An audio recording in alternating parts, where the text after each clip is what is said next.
80% of all EVs sold in the US are Teslas. Now, just to put that in perspective, 8 out of 10 electric vehicles that are sold are Teslas. So why is Tesla dominating the EV market share in the US? Tesla vehicles have this unique property of being some of the best cars on the road. And when you compare it to almost any other EV out there, Teslas have the longest range, the quickest charging speeds, and just the overall best charging network available. So why are these things important to American car buyers versus, say, European car buyers? USA is a country designed around vehicles, cars. No one here really takes public transport unless you can't afford a car. If you can't afford a car, you're going everywhere in your car.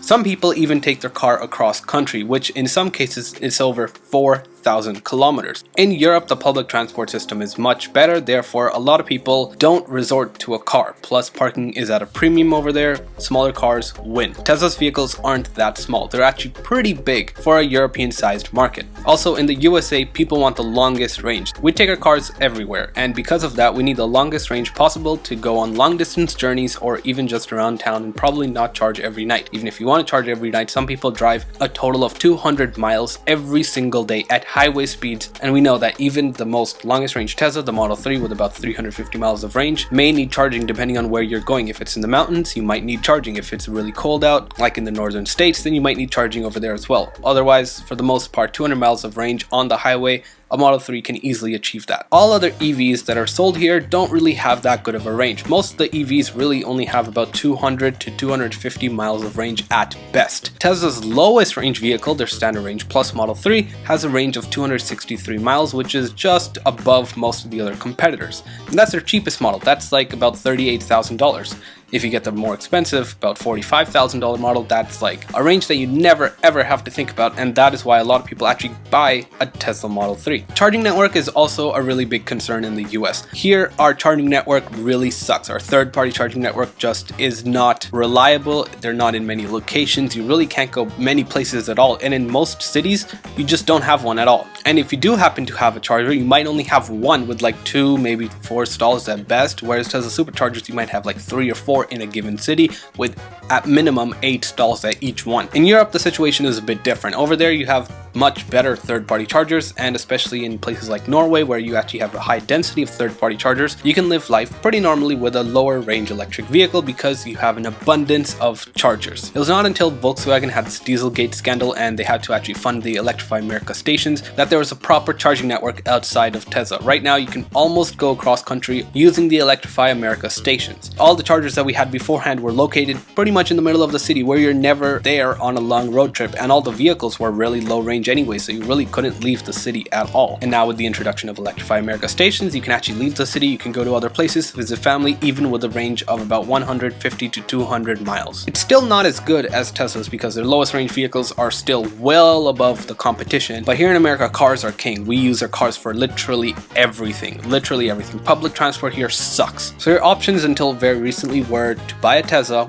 go across country, have a normal functioning vehicle, or you buy a low range EV and then have many compromises, can barely leave your city. Now for some that is totally fine because they never leave their city, they use it as a second car, but that is nowhere close to replacing your actual gas vehicle. And Tesla's mission has been to replace all gas vehicles, and to achieve that mission you have to have a robust charging network that is reliable, has tons of stalls, and is located in the right places near malls where you can actually spend a few minutes going to the restroom and getting something to eat. Tesla also has their factory located in the US, so it actually incentivizes Tesla to actually sell more vehicles in the US than it does out overseas because it just costs more that way, and obviously if costs go up, if the end consumer has to pay more, likely your demand is going to drop a bit. Now with the introduction of the Berlin Gigafactory, that will obviously be fixed just like we've seen in China. The Gigafactory in Shanghai is actually doing really well and demand is through the roof, especially for the Model Ys. So having a factory at that continent, at that place, so you don't actually have to go overseas to ship a vehicle will actually help a lot, get a lot more vehicles there, and so far a lot of other manufacturers have manufacturing capacity in Europe, and because of that they can actually produce more cars in Europe. Like for example, we don't have the Renault Zoe, and we never did, even though it's just a Nissan branded product. It was only recently that more competition also came to US. Otherwise, most of the competition would still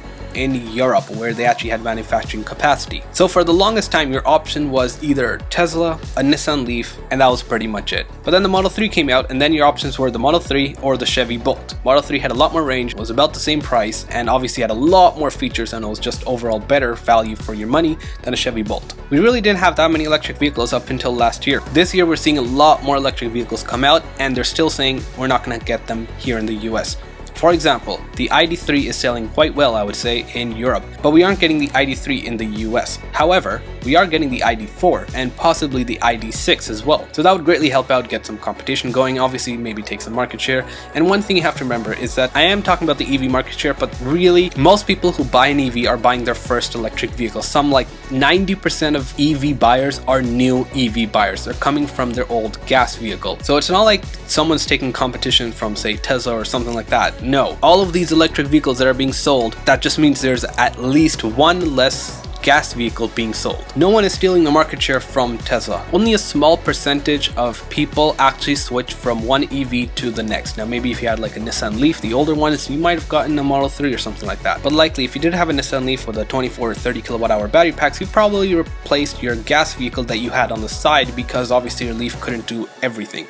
But now you replace that with a Model 3 or Model Y, and now that can do everything, and you still have your Leaf on the side or something, I don't know. So all those factors added together help Tesla dominate the EV sector in the US. If it weren't for no competition, lack of charging network, and just an overall low range EVs, probably Tesla would have some lower market share, although they'll still be selling the same number of cars. It's just the percentage will be lower instead of 80%. Luckily, a lot of automakers are actually bringing on new EVs, and that will actually overall accelerate the development of EVs and just get more people into electric vehicles. And once people get their butts in seats into an electric vehicle, they never want to buy a gas vehicle again. And this is why the legacy automakers have been really trying to push hard against the EV effort, because if EVs are so great, no one would buy their moneymakers, their gas vehicles, and their business would die. And this is a disruption that is coming to all automakers. Let's wait and see who wins and who goes bankrupt. Thank you for watching, and I'll talk to you in the next one.